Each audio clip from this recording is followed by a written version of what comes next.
venir cet après-midi, je remercie Catherine Donou, donc, qui est responsable de Rural Consult, Caisse des dépôts, et Sébastien Goutebel, qui est vice-président de l'Association des maires ruraux de France, qui nous entretiendront notamment de leur retour d'expérience et des projets qu'ils mènent dans cet objectif essentiel attendu des élus et des acteurs de la commande publique. Pour lancer le débat et présenter, je crois que pour qualifier les enjeux et les responsabilités, on va rappeler quelques chiffres pour voir ce que représente la commande publique en France et la commande publique par les acheteurs et les collectivités. Les collectivités représentent 67% des acheteurs de la commande publique. Et parmi ces 67%, les 3/4 sont des communes ou des communautés de communes. Donc ce qui montre leur utilisation quotidienne, du coup les enjeux et les responsabilités qui s'en suivent, qui sont des responsabilités lourdes, on l'évoquera un peu plus tard, et nous le voyons régulièrement au sein de nos cabinets, que ce soit en termes de responsabilité administrative et bien évidemment en termes de responsabilité pénale. La sécurisation, ça passe par quoi? Ça passe par une attente première qui a été voulue et qui a été lancée déjà en 2019 d'une simplification qui est passée par une première étape, c'était la codification. En avril 2019, donc codification de la commande publique qui était elle-même la volonté d'intégrer et de transposer les directives de 2014 et d'apporter un petit peu de modernisation et un petit peu de lisibilité à tous ceux qui étaient à même d'utiliser la commande publique. Mais à l'usage, on s'est rendu compte, et on se rend toujours compte, que ça n'est pas suffisant, ça n'est pas satisfaisant, et notamment lorsqu'on évoque la particularité des communes rurales où il n'y a pas toujours les logistiques, les assistantes techniques, les assistantes juridiques et le temps, quelquefois même le temps nécessaire, les facilités. Donc d'autres travaux sont aménagés, on est dans une actualité quand même toute récente. Si on regarde, hier il y a eu la fin de la consultation sur le projet qui est mené par le ministère de l'économie sur la simplification de la vie économique, et il n'aura échappé à personne que dans le projet de décret qui est envisagé pour début 2025, qui est lui-même consécutif au projet de loi qui a été voté par le Sénat au mois d'octobre, on voit des spécificités pour la commande publique, le rehaussement du seuil de 40 000 à 100 000 euros pour les marchés sans publicité ni mise en concurrence, les facilités également de volume de dossiers qui peuvent être donnés dans le cadre de marchés globaux ou de concessions à des petites et moyennes entreprises, la retenue de garantie, j'ai vu également passer de 5 à 3%. Et enfin, j'ai vu d'autres facilités qui sont mises en place, mais là encore, on est sur la notion de la lisibilité. On parle également, et vous en parlerez vraisemblablement, de la plateforme. On a parlé de la dématérialisation, des supports à mettre à disposition. Il y avait déjà eu un plan de la transformation numérique de la commande publique qui était en 2017, qui a été un peu ralenti par la crise sanitaire, mais qui était prévu sur 2017-2022. Et aujourd'hui, on a vu également dans le projet de simplification de la vie économique la volonté de passer par la plateforme, mais dont sont exclus les collectivités territoriales dans l'obligation de passer par cette plateforme. Elles peuvent passer par celle-ci, c'est optionnel, mais elles ne figurent pas parmi les acteurs qui sont automatiquement inscrits sur cette plateforme-là, avec, on l'a vu, la dématérialisation des informations qui sont données pour les marchés publics et la possibilité également de dématérialiser l'ensemble des contrats de concession. Donc moi, ce qui nous intéresse aujourd'hui, comme je dis, on le voit dans nos cabinets, on intervient beaucoup en amont sur l'accompagnement, mais également, et trop souvent encore aujourd'hui, en défense sur les problèmes de responsabilité qui pèsent sur la tête de nos élus. Première question, dans l'ordre que vous souhaitez l'un et l'autre, les retours d'expérience, le terrain, tout ce qui revient vers vous sur la consultation, et nous envisagerons dans un deuxième temps les solutions que vous proposez, vous concrètement, à chacun de vos adhérents. Eh bien, écoutez, merci d'avoir sollicité l'Association des maires ruraux pour participer à cette table ronde. Un sujet éminemment prégnant pour nous, parce que comme vous l'avez dit, effectivement, Manuel, le maire et son équipe sont souvent bien seuls, avec des secrétaires de mairie et des collaborateurs dans nos communes rurales qui sont formés à beaucoup de choses, mais pas à la complexité des marchés publics et de la prise en compte des évolutions réglementaires qui se succèdent, se suivent, se superposent, s'annulent. Et un des premiers éléments, on a tendance à vivre la reconduction de l'habitude. On prépare un marché public et puis on fait comme avant. Et le fameux comme avant, vous l'avez je crois aussi dans vos propos liminaires, fait que parfois on se retrouve un peu au tribunal parce qu'on a fait comme avant, sans aucune mauvaise volonté de mal faire, mais juste dans cette simple reconduction où il manque un élément, une signature, un bout de délai, une consultation, une mise en concurrence. Et cet élément-là, effectivement, passe par un clé essentiel sur le retour terrain, par le besoin en formation, qu'il soit pour nos collaborateurs, mais aussi pour les élus locaux. C'est l'occasion de faire une demi-parenthèse en disant à quand un véritable statut de l'élu qui prenne pleinement sa fonction d'engagement au service du territoire et en ayant des clés pour la réussite, et notamment sur cette appropriation des marchés publics. Sur le retour terrain, mon expérience, maintenant que je suis un vieil élu, 16 ans de maire et auquel on rajoute 7 ans d'adjoint avant, je ne pense que juridique. C'est terrible, mais je refaisais l'addition tout à l'heure de mes 7 dernières années, je n'ai fait que 8 fois tribunal administratif, parce qu'effectivement on a géré des dossiers en jeu, des délégations de services publics, enfin tout un tas de trucs rigolos, qui font qu'il y avait de l'enjeu économique, et que ceux qui n'ont pas été retenus nous ont traînés un peu au tribunal. Donc là aussi, c'est la vie entre guillemets maintenant d'un élu local, d'un élu rural. Et la blague entre nous, c'est que moi, un collègue qui passe pas au tribunal une fois dans l'année, je lui dis mais en fait tu fais rien. Parce que justement, je vous fais sourire, mais c'est aussi ça. Et dans ce retour de terrain, j'ai été dans une vie antérieure contrôleur à l'équipement et j'ai monté beaucoup de marchés publics pour les collectivités, notamment sur les travaux. Et moi-même, j'étais aussi dans la facilité au boulot en tant que fonctionnaire d'État, dans la reconduite des choses et de ces éléments-là. Donc le premier élément sur ce retour d'expérience, c'est qu'on a tendance à faire comme avant. Et la multiplicité des codes et des avancées juridiques, personne n'a le temps en territoire rural de se poser ces questions-là, d'où le besoin d'accompagnement, d'où le besoin de trouver de la bonne info. Nous, les maires ruraux, on a une plateforme juridique qui est à notre niveau, qui est du premier conseil, de premiers éléments sur des sujets, des cas qui peuvent être un peu complexes.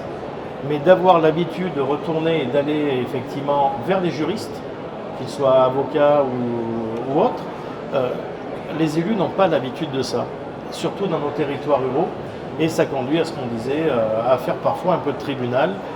Et quand il n'y a pas eu l'analyse du risque juridique en amont, quand on tombe au tribunal, et bien après, pour défendre et mettre la défense en place, c'est pas évident si on ne l'a pas anticipé. Voilà, c'est quelques mots pour lancer les propos, mais effectivement, on est, je dirais, bien seul au quotidien. Et il ne faut pas croire que nos intercommunalités, tout le monde a espéré que ces grandes intercommunalités allaient sauver les situations. Ben, les intercos gèrent les nouvelles compétences qu'on leur a transférées. Et là aussi, les personnels qui ont été embauchés, ils ont déjà beaucoup de boulot à faire pour eux, plutôt que de se soucier des problématiques des communes adhérentes à la Comcom. Donc là aussi, ne pas croire qu'il y a beaucoup de pistes de solutions de ce côté-là. Merci en tout cas pour ce démarrage. Alors merci. Moi, donc Catherine Donneau, je suis responsable du service rural consul, qui est un service de renseignement juridique et financier donc à destination des petites collectivités, j'aime pas trop le mot petite, mais des communes de moins de 5 000 habitants et des intercommunalités de moins de 50 000 habitants. Alors, nous avons lancé le service rural consult, et j'y reviendrai tout à l'heure, l'an dernier au Salon des maires, il y a 1 an, mais en réalité, c'est un service qui existe depuis 1989, mais qu'on a décidé d'étoffer et de revoir un peu le public cible. Alors moi, si je peux vous faire un petit peu un retour de terrain des questions qui ont pu être posées en matière de commande publique depuis maintenant, je dirais 8 à 10 ans, c'est que pour nous, sur, je dirais à peu près, on répond à peu près à entre 6 000 et 8 000 questions par an, et les questions de commande publique représentent 15 à 20% des appels. Donc on voit bien que c'est un sujet qui est problématique, et j'y reviendrai également tout à l'heure, où on a des sujets qui sont récurrents, on a des sujets forcément qui sont nouveaux. Vous parliez de dématérialisation tout à l'heure, nous on se rend compte maintenant depuis 1 an et demi qu'on est beaucoup moins interrogé sur ce sujet-là. Apparemment c'est un sujet qui est mieux appréhendé. On a également, pour vous donner un peu un aperçu global, on a une répartition assez homogène des demandes entre les communes et les intercommunalités. Comme je le disais tout à l'heure, les intercommunalités, elles ont aussi leurs propres sujets et elles n'ont pas forcément ni le temps de répondre aux communes, ou alors elles n'ont même pas un service qui est organisé pour faire de la mutualisation en matière de conseil juridique.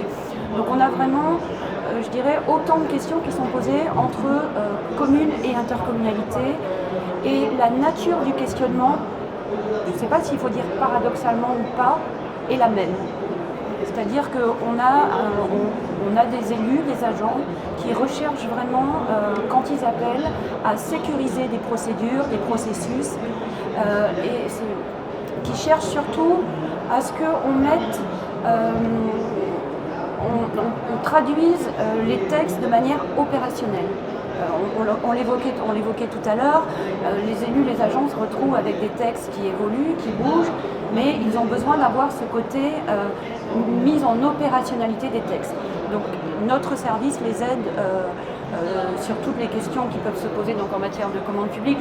Je reviendrai un peu sur tous les sujets qu'on peut évoquer tout à l'heure, mais le constat général, c'est vraiment ce besoin de sécuriser les procédures, besoin et une tendance qui se confirme notamment concernant les contrats de concession. Voilà, où on n'avait pas énormément de questions sur ce sujet-là.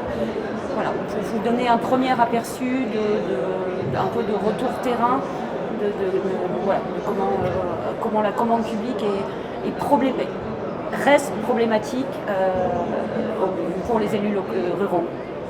On voit qu'elle reste problématique, mais on voit qu'il y a des réflexes qui n'étaient pas connus auparavant. Donc, vous l'indiquez, on vient vous solliciter.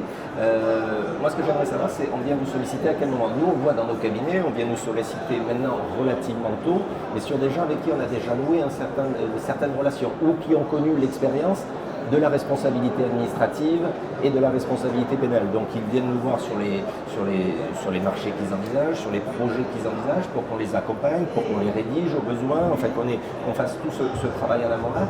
Quand est-ce qu'eux viennent vous solliciter dans vos prérogatives respectives? Et comment ils vous sollicitent? Est-ce que c'est l'élu lui-même quand on rencontre dans les plus petites communes? Est-ce qu'il y a quand même certains agents? Comment se fait tout cet environnement concret et du coup, comment vous orientez? Est-ce que vous pouvez gérer tout? Est-ce que vous renvoyez vers les cabinets? Est-ce que vous renvoyez vers d'autres personnes? Voilà, c'est cette organisation collective qui fait qu'on travaille à un moment ou à un autre un peu ensemble. Effectivement, on va revenir à l'essence même, c'est la nature du projet. Les élus commencent à réfléchir, et je pense pour les communes rurales, quand on atteint un certain volume financier. Quand on fait 100 000 € de travaux, on se pose pas beaucoup moins de questions. Quand on est sur des marchés un peu plus complexes, effectivement, maintenant, on commence à se dire, mince, il y a un volume. Les élus ont compris qu'il y avait des marchés publics qui regardent les seuils, et avec un truc qui est toujours dans leur tête, comment on fait derrière pour essayer d'avoir des entreprises locales qui viennent répondre aussi au marché. Et cette question-là, elle est essentielle parce que si on prend que le moins 10 ans, il n'y a pas de plus-value. Mais c'est aussi dans cette appropriation, effectivement, de la complexité des marchés, de savoir qu'on peut faire un cahier des charges, qu'il y a un règlement de consultation. On va dans les choses un peu plus techniques tout de suite. Mais c'est là aussi les clés de réussite de la sélection des entreprises sur la commande publique, et de se dire on peut fixer des règles du jeu, c'est permis. Et maintenant, si on prend la taxe carbone et ces éléments, qui peuvent fixer que un opérateur qui est à 300 km ne vient pas faire un coup une fois sur une commune avec les désordres que ça crée derrière. Mais pour ça, il faut l'anticiper, vous l'avez déjà dit tous les deux. Et je dirais que la première des approches, c'est le volume financier et l'enjeu sur le long terme. Vous avez parlé de contrat de concession. Effectivement, concession, délégation de services publics. Tous ces éléments-là, les élus ruraux ont compris qu'on ne faisait plus gérer un camping, qu'on ne fait pas gérer un château, que beaucoup font gérer leur réseau d'eau, donc DSP pour gérer de l'assainissement, de l'eau potable. Des enjeux forts, même si on est une toute petite commune. Donc là aussi, tout le monde a compris qu'il fallait, en amont, prendre la mesure d'attache et de regarder ce qu'il y a à gérer et comment on va le gérer sur la durée. Donc c'est les deux portes d'entrée, le volume financier et la notion de durée après du service qui est demandé dans le cadre d'un marché public. L'approche qui est faite par les collègues et par moi-même. Juste avant que vous preniez la parole, vous pourrez leur donner un petit exemple sur les enjeux financiers. La semaine prochaine, je vais plaider dans un tribunal correctionnel dans une de mes petites provinces du sud de la France pour un enjeu de moins de 40 000 euros. Donc, je pense que s'il y avait une sollicitation avant, ça pourrait aider. Et c'est vrai que là, on se rend compte que l'accompagnement, il doit venir très très tôt et que l'enjeu financier, même là, dans l'appréhension d'une poursuite judiciaire, eh bien, il existe. On évoquait tout à l'heure le sujet avec une consoeur présente dans l'assistance. Et même à ce niveau-là d'enjeu, aujourd'hui, il y a des inquiétudes alors qu'eux-mêmes pensaient être soumis à des marchés sans publicité ni concurrence. Voilà pour la remarque. Oui, effectivement. Parfois, on n'est pas loin du délit de concussion où sur un micro-territoire, tout le monde se connaît, tout le monde se croise tous les jours. Le même qui peut être chef d'entreprise, il peut être adjoint dans la commune d'à côté. Non, mais c'est aussi une réalité. Et effectivement, et quand tout le monde se connaît, eh ben, il est dur de rentrer dans le monde où on ne se tape pas juste dans la main. Dans le respect et la garantie des fonctions de chacun. Parce que signer un contrat avec une commande publique, c'est fixer des engagements, là aussi, sur la durée d'un chantier, et la responsabilité de mener à bien, l'entreprise a l'obligation de mener à bien ce pourquoi elle a été recrutée. Et là aussi, on aurait un vaste sujet, je pense qu'on pourrait en parler pendant 3-4 jours, sur le respect aussi pour les entreprises de la commande publique. Parce que là aussi, ça devient très compliqué et laborieux, on le disait tout à l'heure, avant cette là, pour nos entreprises locales à répondre dans les règles et dans les clous de ce qu'on demande nous les collectivités. Donc voilà, on est sur quelque chose, effectivement, une nouvelle approche, et on en revient à ce que je disais tout à l'heure, le besoin en formation collective et collégiale sur l'appropriation de ces enjeux en amont, mais effectivement, complètement d'accord sur le sujet, sur l'approche amont, et effectivement, pour 40 000 euros, on va aller au tribunal, mais on peut aller au tribunal. Pour 1 000 euros, s'il y a de l'enrichissement personnel et un peu de concussion, après tout, il n'y a pas de sujet là-dessus, c'est pas que le volume financier qui fait que malheureusement, dans tous les corps de métier, on peut avoir 5% de gens tordus et bizarroïdes. Ça arrive partout, et pas que chez les maires, et ça peut être aussi dans tous les corps professionnels. C'était pas de la conclusion, ils ont arbitré sur du favoritisme, mais manifestement, il n'y a pas de favoritisme. Mais bon. Alors, nous, de notre côté, on est quand même interrogés surtout par les agents. Il y a effectivement des élus qui nous appellent, mais c'est surtout les agents. Et ils nous interrogent quand même très en amont, notamment pour tout ce qui est définition des besoins. Et vraiment, leur fil rouge, c'est d'éviter le contentieux qui est chronophage en temps et parfois et en coût. J'allais dire et parfois, mais chronophage en temps et en coût. Donc on a vraiment énormément de questions, mais très techniques en fait. On n'est pas... alors bien sûr on est sur les seuils, quelle procédure, mais on peut rentrer dans des questions parfois très très techniques et qui vont assez loin et qui permettent les réponses qu'on apporte, des réponses qui ne sont pas du conseil. Nous on leur donne la palette des possibilités en leur disant ça, on l'évoquait tout à l'heure, on essaye pas de leur dire ça c'est impossible, on essaye de leur faciliter les choses en apportant des réponses opérationnelles. Mais on a vraiment, je dirais que c'est pas nouveau, mais on a vraiment ce souci d'éviter le contentieux. On en vient du coup aux réponses que vous pouvez apporter au sein de l'association, vous-même au sein du projet dont vous êtes responsable, Rural Projet. Donc, qu'est-ce que vous faites au quotidien? Comment vous l'organisez? Quels sont les projets de demain, les réflexions? J'ai entendu parler pour vous du statut d'élu. Je sais que c'est une réflexion approfondie sur des mises à disposition de documents de votre côté. Voilà, ce qui est en l'état, ce qui est à venir et voilà, ce qui va être utilisé, qui sécurisera ou en tout cas qui limitera un peu plus le risque que l'on connaît aujourd'hui. Effectivement, l'association des maires ruraux, mais comme toutes les associations d'élus, on a mis aussi en place, on a un service juridique effectivement où toutes les collectivités peuvent se saisir et avoir une réponse de premier niveau.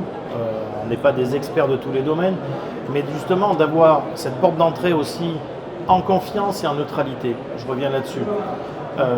De s'adresser, nous, à l'association, pour avoir un conseil juridique de premier niveau qui parfois se traduit en disant Ça serait bien que tu prennes un tâche d'un avocat, est-ce que tu en connais un, tu es dans tel département, appelle ton président. Voilà. Après, le réseau marche pour trouver la bonne personne, qui est plutôt expert du domaine, parce que là aussi, vu la multiplicité des codes et des interrogations, on parle commande publique, mais on peut, voilà, on peut aller un peu partout.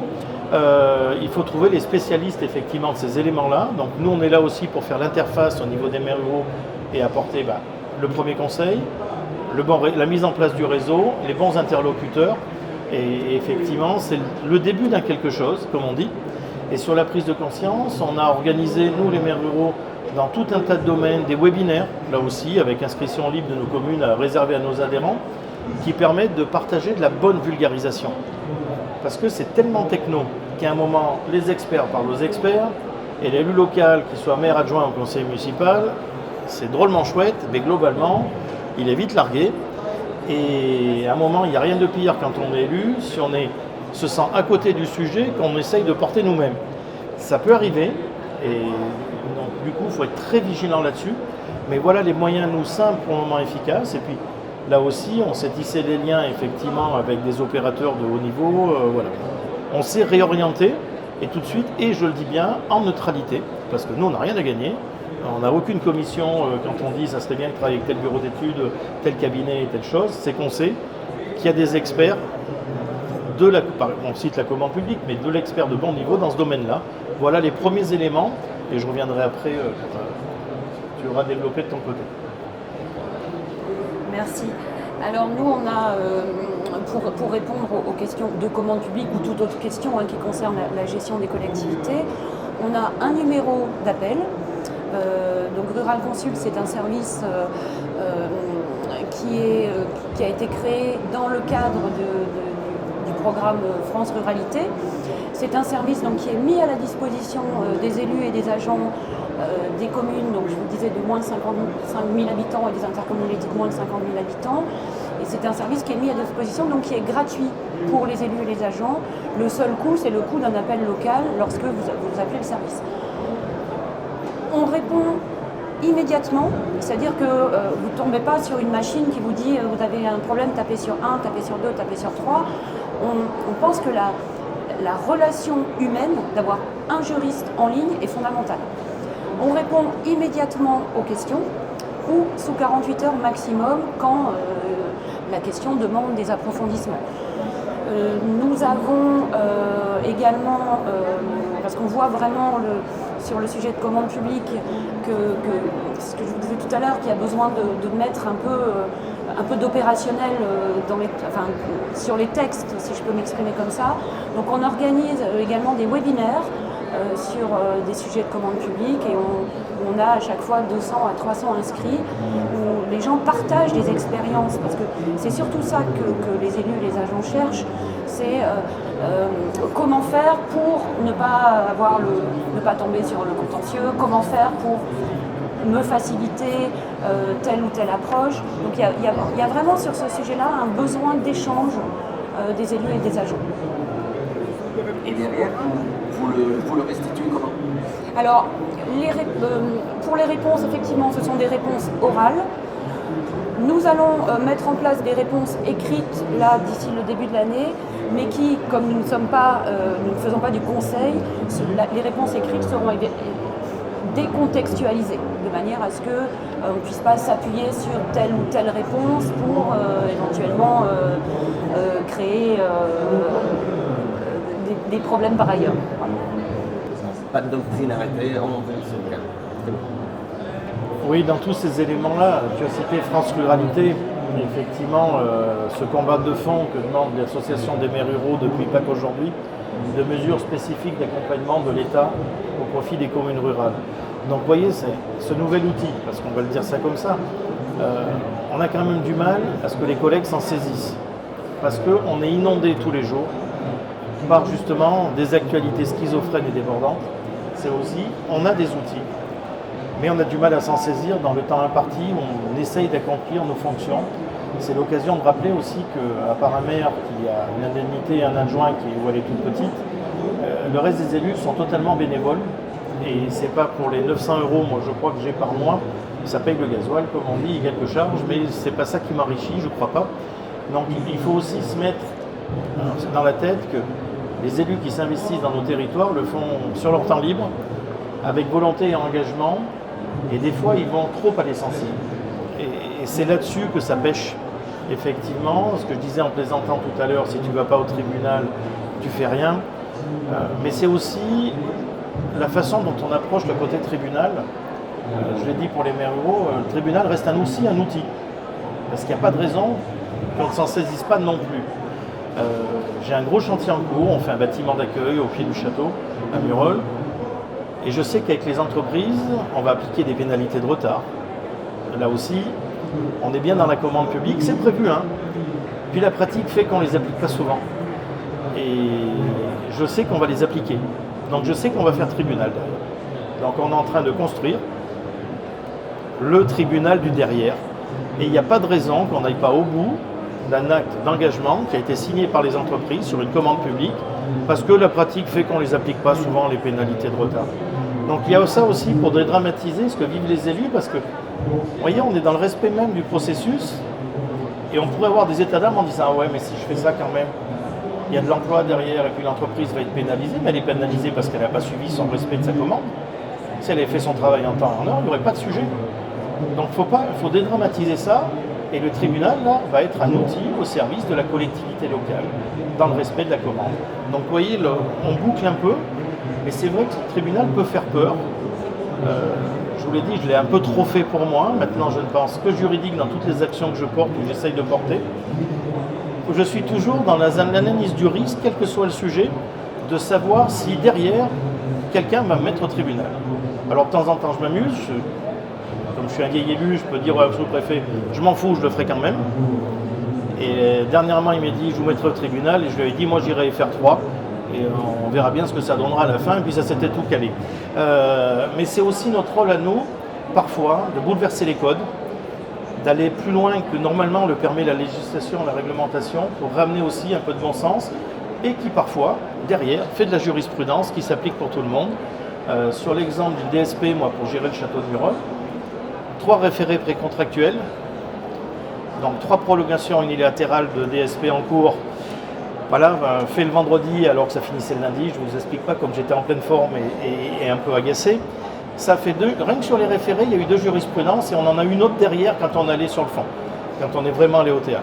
Donc c'est aussi ça, c'est que derrière, ça permet à tous les élus de faire aussi évoluer la loi et le code en se servant de l'outil qui est aussi un tribunal, il n'y a pas de raison, mais ça peut être effectivement très perturbant pour un maire parce qu'il le ressent et il le prend comme une faute. Et ça aussi, c'est décorréler effectivement la fonction de la personne. Et c'est pas simple, quand on est élu rural, d'avoir ce recul-là, parce qu'on est attaqué personnellement et pour avoir eu... allez, je vous fais sourire, je fais un pas de côté. Il y a 4 ans, ma secrétaire m'appelle pour me dire « T'as un huissier qui est là ? T'es pas loin ?» Je dis bah, « J'arrive. » Et j'avais une belle convocation au tribunal correctionnel pour spoliation de biens successoraux et abus de faiblesse. Sur un truc où c'était pas moi le maire, et un règlement de compte familial où il y avait 4 tableaux qui avaient été donnés au musée de Murol, et c'est pas moi qui avais demandé à ce qu'on donne des tableaux. Donc ça c'était tout calé derrière, mais quand on reçoit le truc à son nom, et qui demandait que 250 000 € de déménagement, j'avais dit à ma femme, c'est pas grave, on vendra la maison. Donc voilà, mais je vous fais sourire en faisant un pas de côté, mais mettez-vous à la place d'un maire qui a fait tout comme il peut avec la meilleure volonté du monde et qui se retrouve aussi embarqué dans des trucs qui le dépassent et qui a besoin d'être rassuré, parce que c'est ça aussi le fondamental. Dans le conseil, il y a aussi rassurer l'élu local sur sa fonction et le fait que peut-être qu'il s'est trompé, mais quand on ne l'a pas fait avec malveillance, il n'y a pas de raison de ne pas être accompagné, de ne pas être rassuré non plus. Le moyen de le rassurer, c'est d'éloigner la responsabilité. Donc, éloigner la responsabilité, on en venait tout à l'heure à ce qui était évoqué, et au projet que vous menez, et peut-être au projet que vous allez mener demain, c'est ce qui m'intéresse moi aussi. Il y a une partie de cette activité, une partie de leur mandat, qu'ils ne peuvent pas réaliser, ou dont ils n'ont pas les moyens nécessaires qui leur permettent de le réaliser. Donc, comment vous leur apportez ces moyens supplémentaires? Nous, comme je vous l'ai indiqué, on le voit dans le quotidien de nos cabinets, quelquefois un peu trop tard. Quand ils arrivent devant les tribunaux, on les rassure comme on peut, ou on vient apprécier si oui ou non les procédures sont légitimes ou pas, comme je vous le disais tout à l'heure. Mais la mise à disposition de support, comment vous allez la faciliter? On parle aujourd'hui de nouvelles technologies, de dématérialisation, de plateformes. Est-ce qu'on va passer simplement du transfert du catalogue papier à quelque chose de beaucoup plus facilitant, beaucoup plus pratique, avec un peu de pré-rempli, des choses de cet ordre-là? Voilà. Comment vous envisagez ce domaine qui est très important, avec des nouveaux maires aussi? Parce qu'il est important aussi de faire venir des nouveaux élus. Vous parlez du statut d'élu, mais pour qu'il y ait un statut d'élu, il faut qu'il y ait de l'intérêt pour l'institution, de l'intérêt pour la fonction. Et ces nouveaux maires, ils attendent également, au-delà des nouvelles pratiques, des nouvelles facilités, des nouveaux moyens. Alors nous, étant donné le nombre de questions, comme je vous disais tout à l'heure, en matière de commande publique, nous avons décidé d'étoffer notre offre et nous allons, à partir de fin janvier 2025, mettre à disposition donc, sur une plateforme environ entre 1500 et 2000 modèles ou exemples je peux vous citer comme ça, de DCE, de CCAP, de CCTP. Et nous allons également faire une série de podcasts sur un peu les fondamentaux de la commande publique. On va un peu essayer de prendre des sujets un peu récurrents. Et donc nous allons développer tout ça à partir de janvier.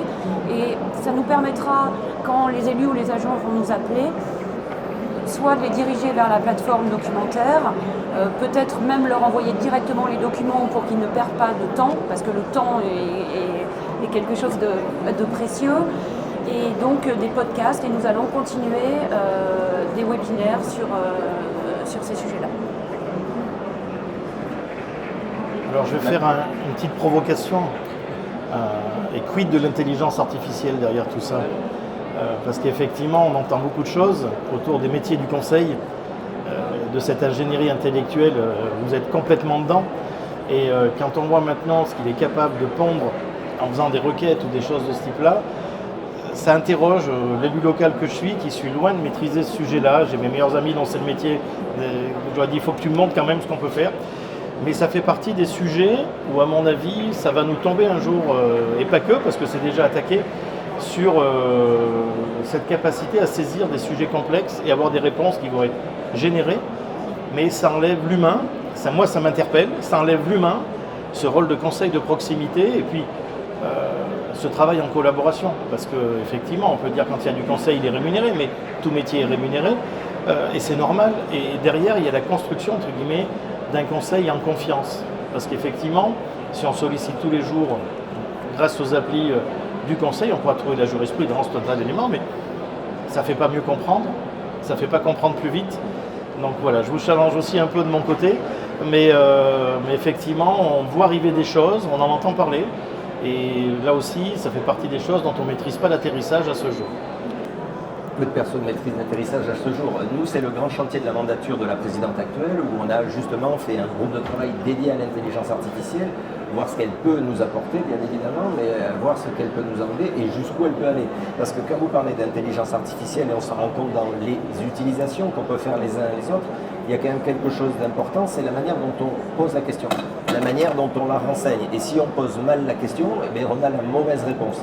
Et à la différence de l'interlocuteur direct dont vous parlez, cette relation de confiance où vous allez pouvoir continuer à avoir une explication, vous dire attendez, j'ai pas bien saisi là-dessus, vous persistez pas automatiquement dans l'erreur quand vous êtes avec votre conseil qui va pouvoir dire non, c'est pas ça dont on parle, il faut parler d'autre chose.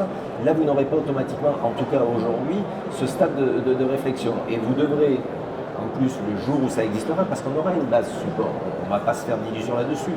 Nous, ce qu'on va pouvoir apporter là-dessus, c'est comprendre le projet, comprendre les intentions, voir quelle peut être la stratégie, et là-dessus, on choisira un acte peut-être qui sera un acte simple, mais que nous, on va aménager, retravailler par rapport à un besoin concret qu'on aura étudié. Donc on fera partie, on sera un acteur complet du marché avec un outil qui sera l'outil d'aide à la rédaction, mais qui ne sera pas un outil tout prêt qui arrivera, que vous pourrez poser. Sinon, vous changerez vous-même, je pense, votre outil de formation, et ça sera la formation à l'intelligence artificielle pour poser la bonne question et surtout comprendre la réponse. Et là, on arrivera sur quelque chose. Donc, gardons de l'humain, utilisons de l'intelligence artificielle car on n'en fera pas l'économie, mais je crois que les deux, c'est le niveau. C'est le moment où on va intervenir. On va intervenir après un premier niveau de compréhension, là où vous parlez de l'information, là où vous parlez des supports, là où vous parlez des plateformes. Derrière, vous dites, on m'a conseillé ça. Bon, est-ce que c'est suffisant? Est-ce que c'est totalement adapté? Est-ce qu'on ne peut pas aussi l'amender d'une certaine manière dans le respect des textes, et ainsi de suite? Parce que vous avez quand même 1000 feuilles de texte qui s'appliquent à vous. On parle aujourd'hui de simplification, mais la simplification, c'est souvent de la dérogation à la dérogation à la dérogation. Donc au final, et on en parlait ce matin sur les questions environnementales, c'est pas automatiquement de la simplification. Ça en a l'apparence, mais c'est tout sauf ça. Et au final, on s'y perd un peu plus. Je vois que vous vouliez prendre la parole. Et moi, je voulais rebondir sur l'importance de l'humain, parce que nous, quand on fait un peu le bilan avec notre équipe de juristes, et ça revient depuis la création du service, hein, c'est derrière une question, il peut y en avoir 3, 4, 10, 20. Et ça, l'intelligence artificielle, pour l'instant, elle n'est pas encore au point. Et le fait qu'on requalifie, on écoute l'élu ou l'agent, on écoute sa question, mais derrière, on la reformule pour être bien sûr que c'est bien sa problématique. Et ça, pour encore, l'intelligence artificielle ne le fait pas encore. Et voilà. D'autres précisions ou on a encore 5 petites minutes, on peut faire place à des questions si vous le souhaitez, ou sinon si vous avez des précisions à apporter chacun. Oui. Venez. Je voulais demander à M. le maire si la mutualisation des achats groupés était à un moment une solution pour vous. On l'a fait, on sait le faire, sur l'achat de matériel de table, sur certains programmes de voirie, sur des petits équipements, on le fait.